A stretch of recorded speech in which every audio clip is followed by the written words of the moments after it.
Alegasyon ni Amy Marcos na bubombahin na raw ng China sa pamamagitan ng kanilang hypersonic missile na made in China ang Pilipinas, pinabulaanan ng isang vlogger. Ayon sa vlogger, malayong gawin ito ng China sapagkat ang Amerika ay may hypersonic missile din na tested na at mas advanced ito kesa sa technology ng China.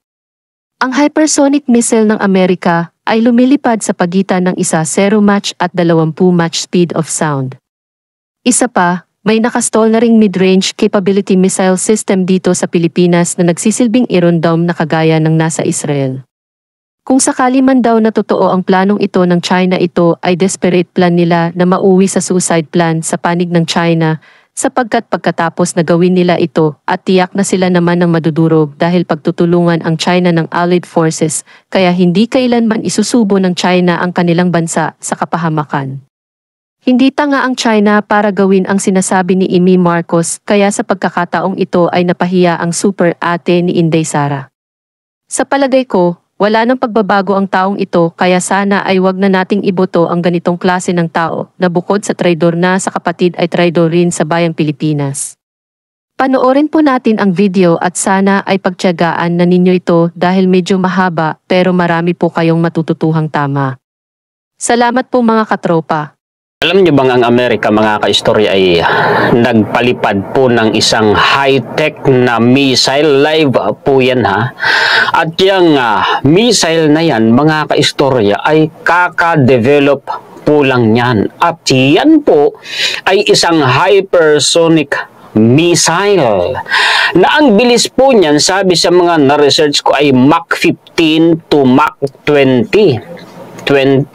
times than the speed of sound. High-tech yan, napaka-high-tech niyan. Mga kaistorya, di ba't nagyayabang ang China ng hypersonic missile nila? Ngayon, ito ang Amerika, mga kaistorya, at pati na po yung kanilang Iron Dome version.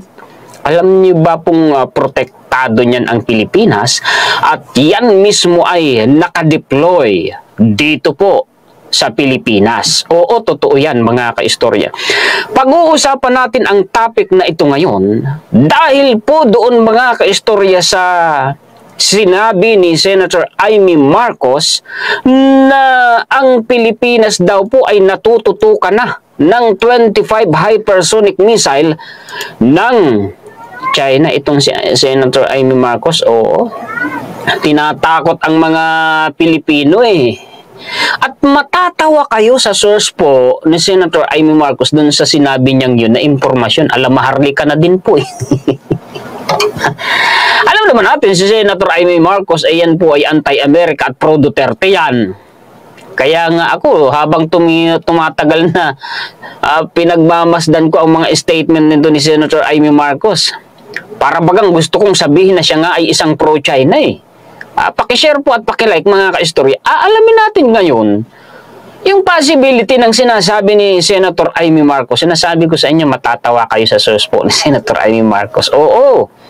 Okay. Balik po tayo sa topic, mga kaistorya ha. Paki-share muna po at paki-like para malaman ng ating mga kababayan kasi baka po sila yung mailigo. Yung missile na yun na pinakita ko sa inyo, mga kaistorya, yan yun mismo ha.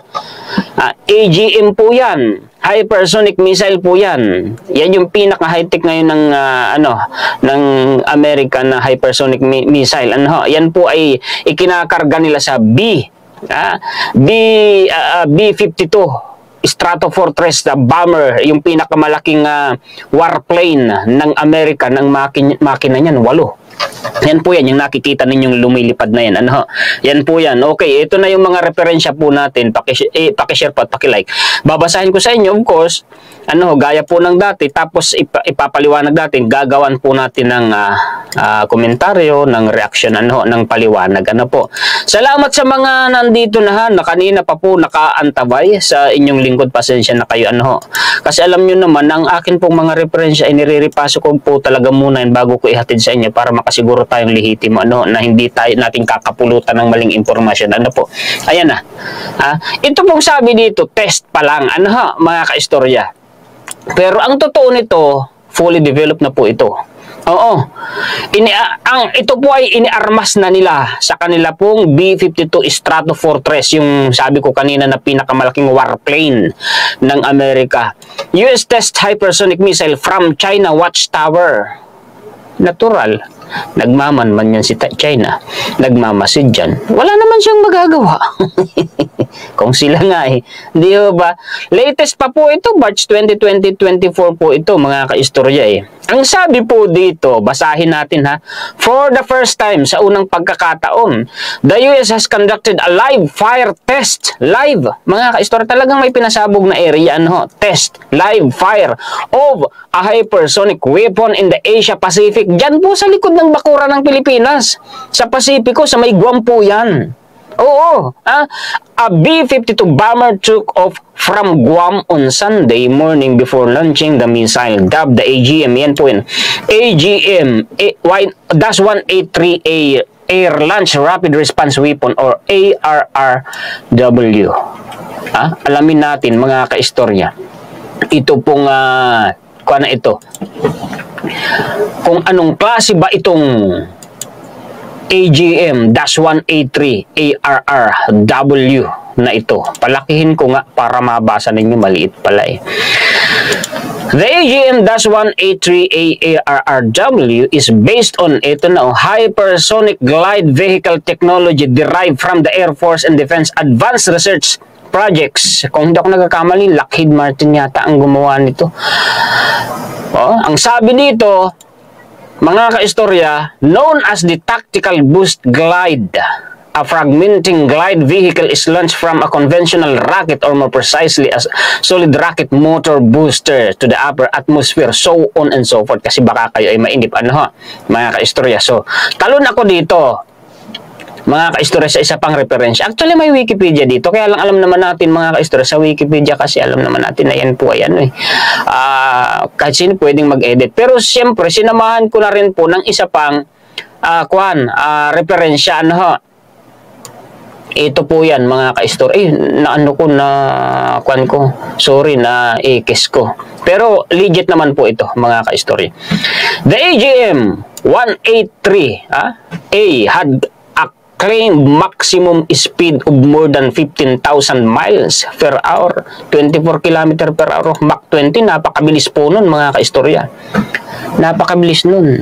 Kung sa Guam yan, alam nyo, kung sa Guam po yan ginawa, ay abot po niyan ang China, kung hindi ako nagkakamali, lalo na po yung Iron Dome version po ng Amerika na nakadeploy dito sa Pilipinas. Oo, abot po nun yung Hainan province po ng China. Yan yung sinasabi dyan, mga kaistorya Eto, yung Stratofortress, kaya ako nasabi niyan yung pinakamalaking totoo naman na yan, may video clip. Sana hindi ako makopyright, palitin ko, baka makopyright ako, mga kaistorya Yan, nakikita ninyo lumilipad yung B-52 Stratofortress. Yan po yun. Talagang malaki po yan. Sino nakakaalam po sa inyo yan, mga kaistorya? Paki-comment nga po dyan. Ako kasi, ilang beses ko kahit sa YouTube, pinapanood ko po talaga yan. Okay.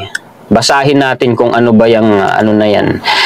B-52H Stratofortress. Mission: Stratofortress is a long-range heavy bomber that can perform a variety of missions. Actually, mga ka-istorya, Cold War pa yan. Kaya lang in-upgrade po yan. Tapos, meron ngayong bomber na high-tech ang Amerika. Meron, bukod po dyan sa Stratofortress na yan.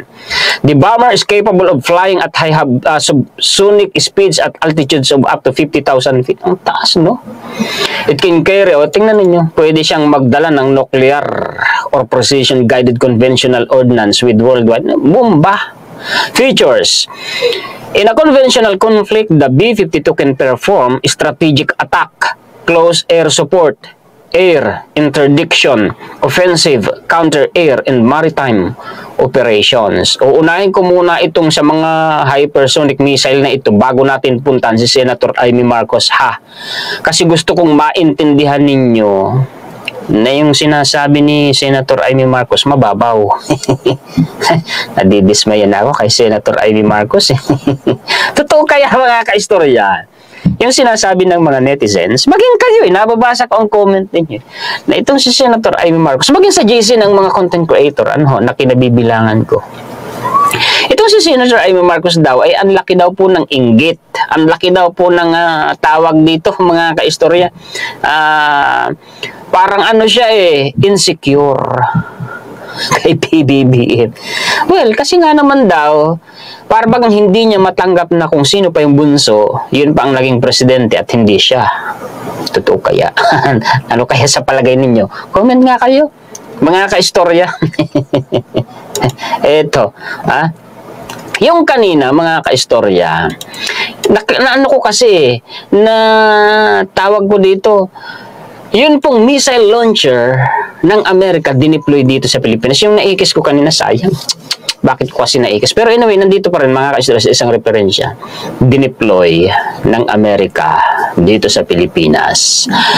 Yun po, ground-based missile launcher yun na kaya pong magpakawala ng Tomahawk missile at ng isa pang uri ng missile na kayang marating mula sa Pilipinas po hanggang sa Hainan Province ng China. Kung saan dyan po sa Hainan Province, mga kaistorya, meron po dyang naval base ng China. Oo, ito po ay pwedeng pang counter attack. O halimbawa, pinaliparan ka ng hypersonic o ng missile, pwede po itong pang-intercept. Oo, itong missile po na ito, Tomahawk missile. Missile launcher nandito sa Pilipinas at kayang magpalipad ng Tomahawk missile. At ang sabi, ang Japan, mga kaistorya, magpapadala na ng sundalo dito sa Pilipinas para mag-training kung paano paliparin itong Tomahawk missile na ito. At legit, buo na ang usapan ni Presidente BBM at ng Prime Minister ng Japan na ang Japan magpapadala nga ng sundalo dito sa Pilipinas at ang Pilipinas magpapadala naman ng sundalo doon sa Japan. Oo, hindi ko na-include dito pero totoo yan. Ilang beses ko nang binalita yan, ilang beses na ako nakabasa ng balita ng mainstream media tungkol dyan sa mga nakaraan pong araw. Ito, Philippines, Japan, near long-range missile milestone as they arm up for China. Ayan, deterrence ito and ito po ay hindi po ito pang ito ay for defense lang po hindi, walang sino man po mga kaistorya ang naghahangat ng giyera sa atin. Ito si Senator Amy Marcos, kumbaga, yung mga statement niya, kagaya din ang sinabi ni Digong nagigirahin tayo ng China, kaya ayaw lumaban sa China na ipagtanggol yung yung West Philippine Sea. Hindi naman kailangan lumaban ka, makipaggiyera ka, at least ipagtanggol mo man lang teritoryo mo.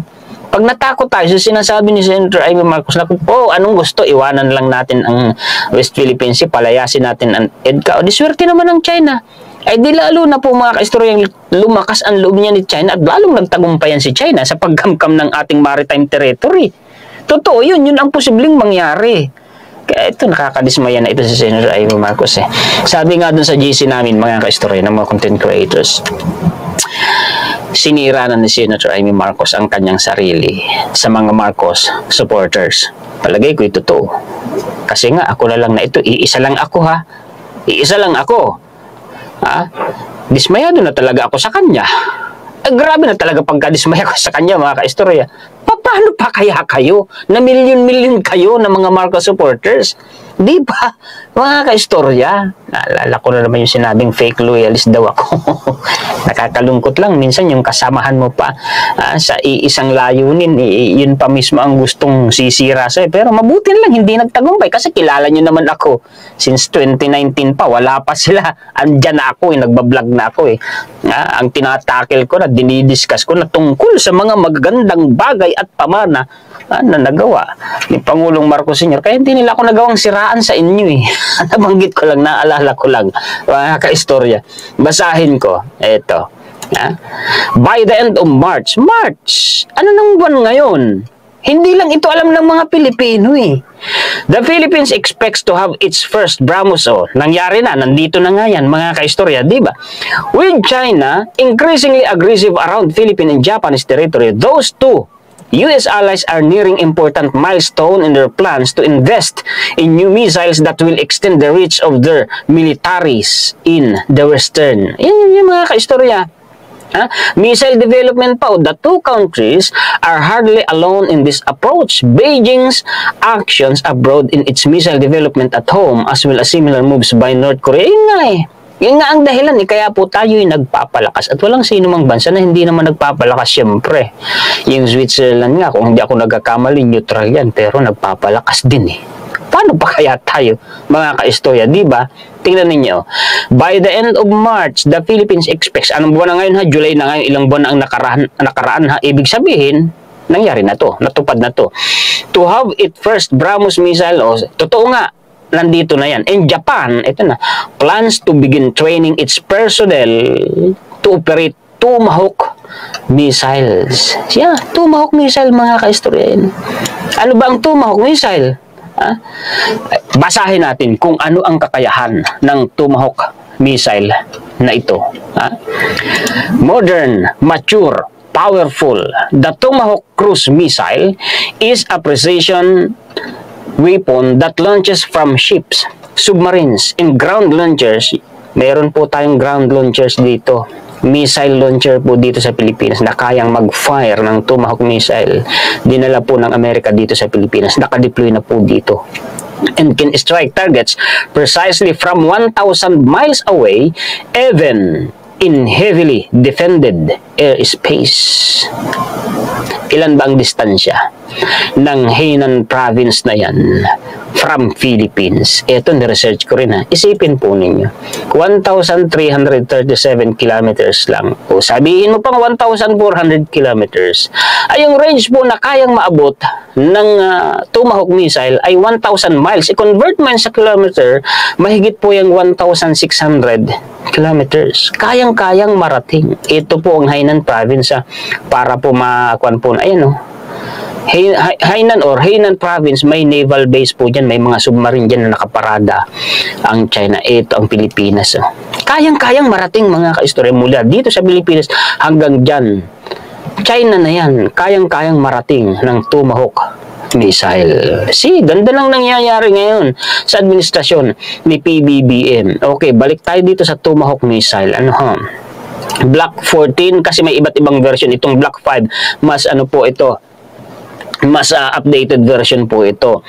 Pero pareho silang may feature na iisa. Ito pong TACTOM. Ano ba itong TACTOM na ito, mga kaistoryan? Na-research ko din yan Ito po yan In cruise missile. Cruise missile po ang Tomahawk Flight by a technique called TERCOM.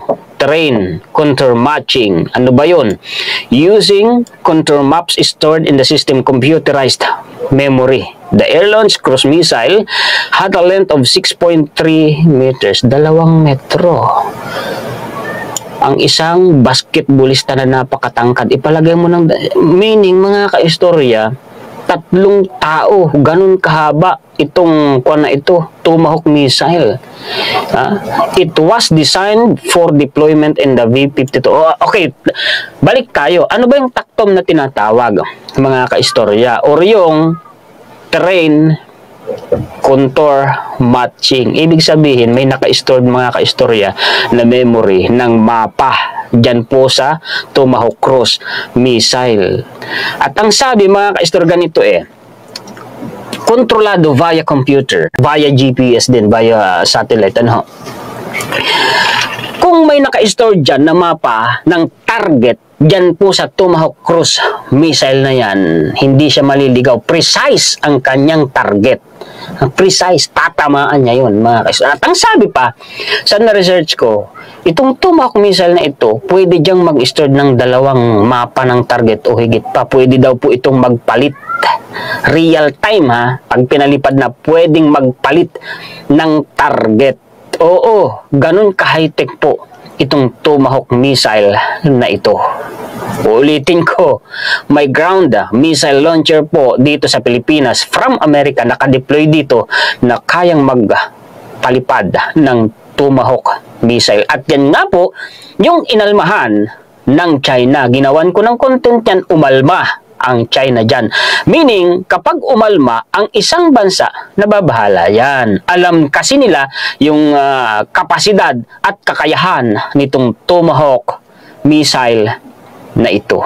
Ganyan po yan ka-high-tech, mga kaistorya. Yung BrahMos missile pa nga yung pinakita dyan, meaning, ganun din ang niyan, kakayahan, mga kaistorya. Ito na. Isa pa, Japan Times. Oh. Ang sabi po dito, palakihin ko muna para mabasa po ninyo. US deploys mid-range missile system in Indo-Pacific for first time. Ito yung pinalagan mga kaistorya ng China Hindi lang po missile launcher ang dineploy ng Amerika dito sa Pilipinas, kundi missile system talaga. Yan, Indo-Pacific. The US Army has deployed its new Typhoon mid-range ground-based missile launcher to the Indo-Pacific region for the first time for joint military exercise in the Philippines. Nandito na nga po sa Philippines, mga kaistorya. Umuugit na naman yung upuan. Yan yung sinasabi ko sa inyo na inangalan ng China. Ito pa, ang isa pang uri po, mga kaistorya, ng missile na kaya pong paliparin ng ground missile launcher na yan na nandito sa Pilipinas. Yang Missile 6 or SM-6. Anong sabi dito? Ito daw po, mga kaistorya, missile na ito ay multi-mission missile capable of anti-air warfare. Kaya nga sabi ko, yung Iron Dome version ng Amerika na pumoprotekta sa Pilipinas. Yan po yun Anti-air warfare. Pang-intercept po ng missile. Terminal ballistic missile defense. Yan defense. And anti-ship strike roles. It uses a blast fragmentation warhead to engage these threats in Indo-atmosphere. Ibig sabihin, yung nito, yung pinakabala nito, yung ulo nito, yung warhead niya, mga kaistorya, hindi lang isa ang nilalaman. Marami. Yun ang pinakasimpleng paliwanag po doon. Yan. Yan po yan. Gaano ito? Standard missile. Ang sabi dito, origin America, class surface-to-air and surface-to-surface missile. Yung haba niya, ayan din, 6.55 meter. Yan yung sinasabi ko sa inyo, mga kaistorya. Diba? Hindi naman tayo, mga kaistorya, naghahatid dito ng mga fake news na balita diba? Okay, na-discuss ko na yung sa missile na yan. At least, may kaalaman na kayo kahit papano. Isa yung dahilan kung bakit nag-aaligaga, mga kaistorya, ang China sa EDCA. At kung bakit ang mga pro-China aligaga din. Ewan ko dito kay Senator Amy Marcos kung saan po niya kinuha yung kanya pong sinasabing 25 missile na daw po ng hypersonic ng missile ang nakatutok na dito sa Pilipinas na ang target ay EDCA. At sabi, dahil sa tingin ng China, talagang kumampi na tayo. Wait, palakihin ko para mabasa ninyo Papakita ko sa inyo kung ano yung source ni Senator Amy Marcos. Oo, matatawa kayo. Dahil sa tingin ng China, talagang kumampi na tayo sa kalaban nila. May nakita ako na plano ng China na gagamitin yung hypersonic missile. Ang plano, air. Ang plano ay yung hypersonic missile. At nakatakda na yung 25 na target nila. Most of the time, in English lang, ito ang source niya, mga kaistorya. Tadan!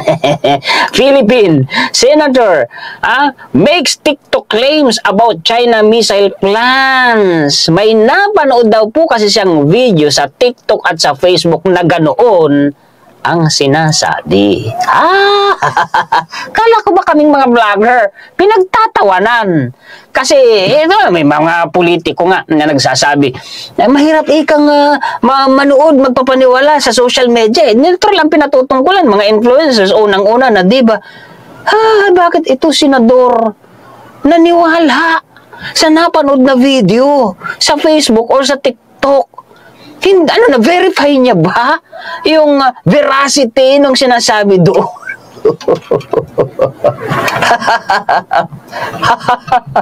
Yan po yun. Mga kaistorya, ipapaliwanag ko sa inyo mamaya, pupuntuhan natin. Basahin muna natin. Reuters yan Hindi naman tayo kumukuha ng kung saan-saan lang na balita. Natawa ako. Anong sabi dito? Palakihin ko yung text kasi maliit. Anong sabi? Wait, ayun na. Masyado namang A prominent Philippine senator has created steer by saying on social media she has knowledge of a Chinese plan to target her country with hypersonic missile. Yun ang sabi, mga kaistorya. Senator Amy Marcos, the sister of Philippine President Ferdinand Marcos Jr. and head of the Senate Foreign Relations Committee, made her claim in a short video. Short video nga lang, hindi gagaya ng ginagawa natin na documentary na research kaya mahahaba that has so far had over 900,000 views on TikTok and over 100,000 views on Facebook. Nag-alaw harluka-luka na din parang si Maharlika na din ito Si Senator Amy Marcos. Yan po yung source po niya. Akala ko naman from China mismo. From any authority, kung sino man dyan, whoever man dyan, autoridad ng China ang nagsabi, hindi. Video lang po pala sa TikTok at Facebook. Actually, ang katotohanan yan, hindi lang si China ang may hypersonic missile. Pinakita ko na nga sa inyo kanina, si Amerika nagpalipad na ng hypersonic missile sa Pasipiko, sa may bandang Guam. Na ang bilis niyan, Mach 15 to Mach 20. Kaya ko yung inuna, ngayon naiintindihan nyo na. Sabi ko nga sa inyo may dahilan kung bakit ito ang topic natin ngayon. Mga ka-istor, ang totoo, hindi lang si Amerika mayroon ding hypersonic missile, si China, si Russia, at ito pa, di mas, mas lakihan pa natin, intercontinental ballistic missile. Sabihin mo man na conventional yan or nuclear arm, mga ka-istorya, nuclear capable. Hindi lang si China ang meron yan. Unang-una na si Amerika. Di ba? NATO, EU, Canada, India. Di ba? Ang mga allied countries natin. Meron. Ito pa. Walang sino mang bansa na loko-loko na basta-basta magpapalipad ng missile na ganyan. Alam niya na oras na gumamit siya ng ganyan, gagantihan siya ng ganyang klase rin ng missile. At sa posisyon ng China, gaano karami ang kalaban ng China, mga kaistorya, na may intercontinental ballistic missile at may hypersonic missile, kukuyugin siya. Hindi basta-basta gagawin niya ni China, mga kaistorya. Oo. Ang tingin ko dito, tinatakot tayo. Gusto nilang matakot tayo, mga kaistorya, sa ginagawa ng China. Para lumambot tayo sa China. Baw na naman tayo sa kanila. And worse, luluhod tayo sa harapan nila. Sa loob ng sarili nating bakuran. Yun ba ang gustong mangyari nitong mga pro-China na ito? Gusto ng mga yan palayasin ng EDCA para magtagumpay. Of course, sa likod noon, para magtagumpay ang China. Yun naman yun Yun naman yun. Wala namang iba. Mga kaistorya, di ba? And speaking of China, may ipapakita ko sa inyo. Ayaw talaga niya ng gyera. Minsan na nating napatunayan sa ilang mga contents natin, di ba? Nitong mga nakaraan. Ayaw talaga niya ng gyera. Hindi yan basta-basta mag-i-engage sa gyera. Eto pa. Nakipag-usap ang China sa Pilipinas. Pumayag sila na pahupain ang tensyon sa West Philippine Sea. Ibig sabihin nun, ayaw talaga nila ng gyera. Kasi kung gusto talaga nila ng gyera, kung gigirahin talaga nila ang Pilipinas, ay di sana noon pa. Noon pa. Panahon pa nga sana ni Noynoy Aquino, nangyari na yan. Di ba, mga kaistorya? Noon pa sanang walang puwersa ang Amerika dito sa Pilipinas na napaka-vulnerable natin, napakadali nila tayo, mga kaistorya, ang pulbusin. Noon pa sana, ginawa na nila yan. Ngayon pa kaya? Naiintindihan ninyo, mga kaistorya? Bakit sila makikipag-usap ng kapayapaan kung gusto talaga nila ng gyera? Napakasimple nun Tapos ang source ni Senator Amy Marcos, video na napanood niya, short video lang na napanood po niya sa TikTok at sa Facebook. Yung sa TikTok daw po, may 900,000 views at yung sa Facebook naman daw po, 100,000 views. Sana nakipag-usap siya sa mga eksperto sa military arm. At sana pina-research niya din yun sa mga tauhan niya. Diba? Natatawa ako, vlogger lang ako, pero natatawa ako sa sinabi ni Senator Amy Marcos. Talaga pong ang babaw. Well, sabihin mo na, nuclear weapon. No. Ang ikinakatakot kasi ng marami, kaya niyang tumuno ng isang bansa, which is correct naman. Pero sinong tanga na bansa na kagaya ni China ang gagamit ng ganyan basta-basta? Alam niya ang mangyayari sa kanya. Pag gumamit siya ng nuclear weapon, tatagta rin siya, pauulanan siya ng nuclear weapon ng Amerika at ng mga allied countries natin. Pag nangyari yun, end of the world na yun malamang. Nuclear apocalypse na yun. Mangyayari na yung nuclear winter. Putal lang ng populasyon sa buong mundo ang matitirang lahi ng tao, titira pa sa ilalim ng lupa. Ay ang gusto ng China, mga kaistorya, umunlad sila ng umunlad, lumakas ng lumakas, lumaki ng lumaki, madominate ang Amerika, manguna sila sa trade, at manguna sila sa military sa buong mundo. Mangyayari ba yun kung mag-i-engage sila sa gera gagamit ng nuclear weapon? Tunaw din sila, wipe out din sila nun. Ay di tapos, ang maliligayang araw nila sa mundo. Diba, mga kaistorya? Walang sino mang alam kasi ang mga kaistorya, ang nuclear weapon, for deterrence lang yan. Kaya ang mga superpower countries gumagawa niyan at nagpaparami niyan para hindi sila unang-una basta-basta bulihin, para hindi sila basta-basta atakihin ng kahit na sinong bansa kasi matatakot sa kanila. Ilan yung superpower countries na yun na meron yan? Yun ang purpose niyan. Oras na gamitin yan. Alam niyo kung gaano karami ang nuclear weapon sa buong mundo? Dekada 60 or dekada 70 kung hindi ako nagkakamali mga kaistorya, nasa 70,000 lahat. Oo, ng mga taong yan. Nagkaroon ng treaty mga kaistorya ang mga bansa, mga superpower countries na gumagawa ng nuclear weapon.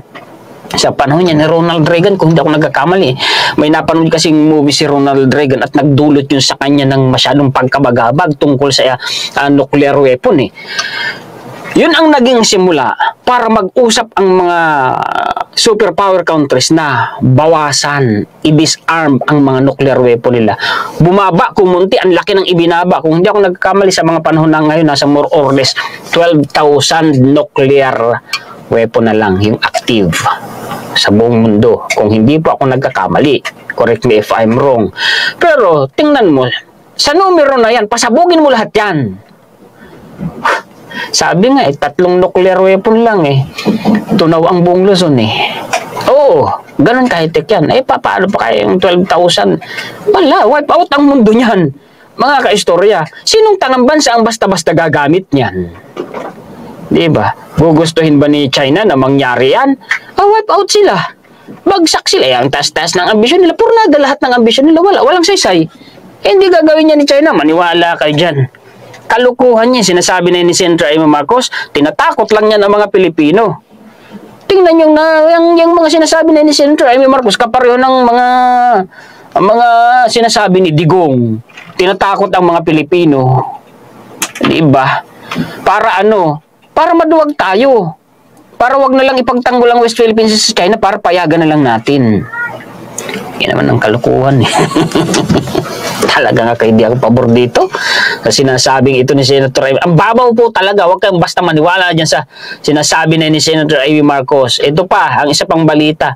Wala, nagmamasid na lang po yung monster ship po ng China. Yung Coast Guard nila, yung pinakamalaking Coast Guard ship sa buong mundo. Wala, nagmamasid na lang po doon sa Coast Guard natin na naka-estasyon na po sa Escudasol. Di nila maitaboy. Bakit? Ito, natuklasan kasi ito ng Coast Guard natin. Sa panayam natin kay Commodore J. Tariela, natuklasan nila. Di ba may content ako tungkol kay Commodore J. Tariela, via Zoom na interview po natin. Na natuklasan ng Coast Guard na nagtatambak na daw po ito si China dyan sa Escudasol. Ibig sabihin, nandun na yung umpisa ng proseso na ginagawa nila ulit na artificial island na kagaya po yung sa Mischief Reef. Tinatambakan na daw po eh.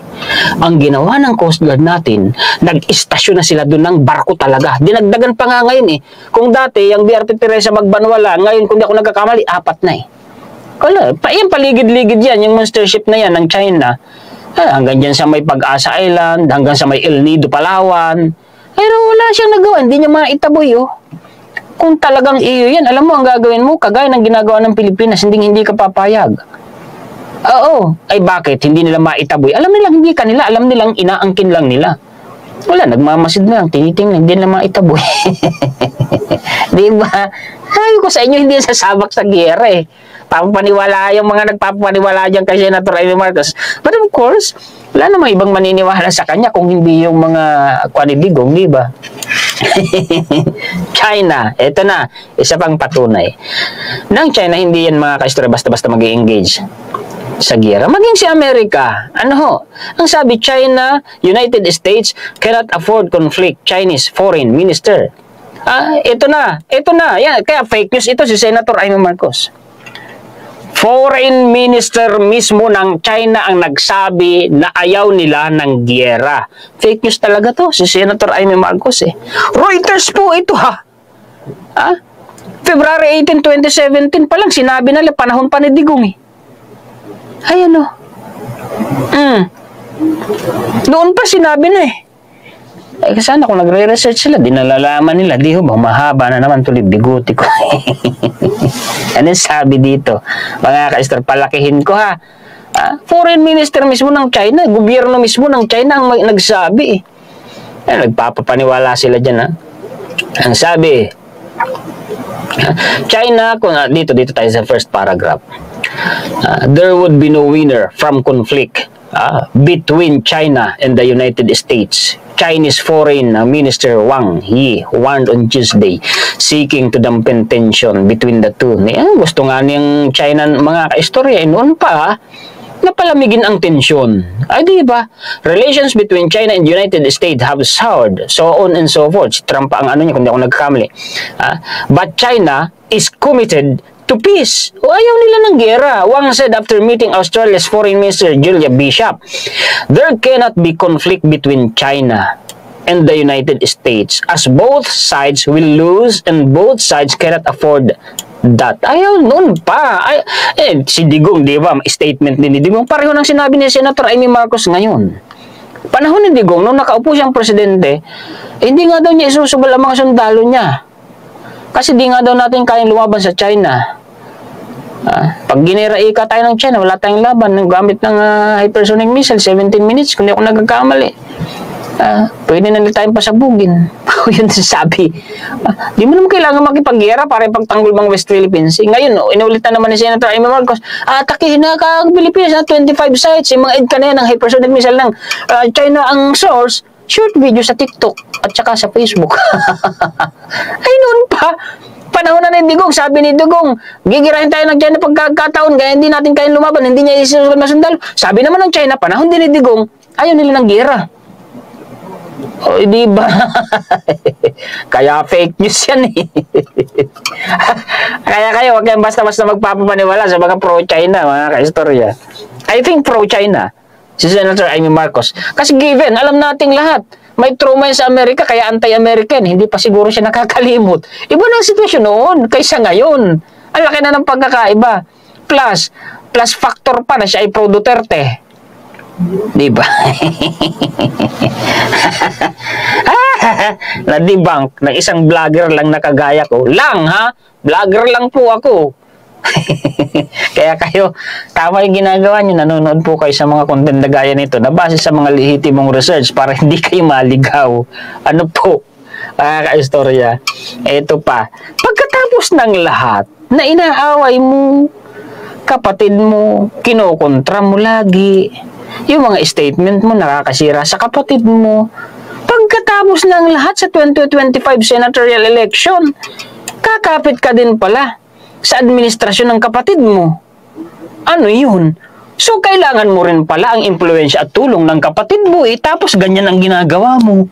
Ano yun? Ano na to? Senator, anong ginagawa po ninyo? Ay, balita yan, mainstream yan, ha? Yan ang ibig sabihin nun, eh. Anong sabi dito? Despite the apparent rift between President Marcos kumbaga mga ka-istorya, faction, no? Kumbaga hindi pagkakaunawaan, hindi pagkakasunduan, no? Sister Senator Amy Marcos, the latter is assured of a slot in the administration senatorial slate in the 2025 polls. According to Surigao del Norte representative and Nacionalista Party member Robert Barbers, his party is forging an alliance with Partido Federal ng Pilipinas, currently chaired by the first. Yun na nga sinasabi ko, eh. Oh, paano yan? Paano yan? Natatawa tuloy ako. Ito na, isa pang katibayan na ayaw talaga ng China ng giyera. Kaya mababaw talaga yung sinasabi ni Senator Amy Marcos. China, Philippines agree to ease tension in West Philippine Sea. Binagalan ko ng masyado ang pagbasa para matanim sa utak ng mga manonood, ha? Lalo nang naniniwala kay Senator Amy Marcos. Fake news po yan. Ayaw ng China ng giyera. Nakipag-uusap sila sa Pilipinas na pahupain ang tensyon, eh. Oh, ay, July 2 po ito, 2024, latest. Oh, anong sabi? Basahin natin, ha? The governments of China, gobyerno daw po ng China and the Philippines have agreed. Pumayag ang China, eh. Nakipag-uusap siya, eh. To work towards the de-escalation of tension in the West Philippine Sea. Yung pinapaliwanag ko sa inyo kanina. The two countries convened the 9th meeting of bilateral consultation mechanism on the South China Sea on Tuesday. The meeting was attended by Philippine Foreign Affairs Undersecretary Maria Teresa Lazaro and Chinese Vice Foreign Minister Qin Xiaodong. The two officials had frank and constructive discussions on the situation in the South China Sea, according to a statement from the Department of Foreign Affairs. Lazaro reiterated that the Philippines will continue to protect its interest and sovereign rights in the West Philippine Sea. Malinaw ang mensahe, no, ng Pilipinas, while also acknowledging the need to restore trust between the two countries. Both sides also affirmed their commitment to de-escalate tensions. Oh, pumayag ang China, eh. Ayan nga din ang gusto ng China, de-escalate tension diyan sa West Philippine Sea. May agreement pa, oh, may arrangement. China and the Philippines also signed the arrangement on improving Philippine-China maritime communication mechanisms and agreed to continue discussions on maritime cooperation. Usapan ang gusto nila. Nung pang mga nakaraang buwan, ginawan ko na ng content yan, eh. Diplomasya na lang daw, usapan na lang daw, sabi ng China, hindi giyera. May content ako niyan. Nung mga nakaraang buwan pa, yan bang sasabak sa giyera? Diba? Both sides agreed that continued dialogue on the basis of mutual respect as two equal. Yun nga, mutual respect. Tayo lang may respeto sa kanila. Maniwala kayo, yung mga agreement na yan. Diba dati ko nang sinabi, mga ka-istorya? Pansamantalang solusyon lang yan. Hindi niyan malulunasan ang totoong sitwasyon dyan sa West Philippine Sea. Kasi ang China, alam na natin, kahit ano pang pakikipag-usap ang gawin dyan. Diplomasya, bilateral agreement, ilang beses na. Wala, di naman yan lumaya si China sa West Philippine Sea. Palapit pa nga ng palapit, di ba? Sa baybayin sa mainland ng Pilipinas, di ba? Kaya ako naniniwala ako, hindi na solusyon, mga ka-istorya, ang pakikipag-usap, bilateral agreement sa China. Di na. Ibang taktika na sana, mga ka-istorya. Pasensya na, pero yun po ang paniniwala ko. Hindi na ako naniniwala kasi ilang beses na, eh.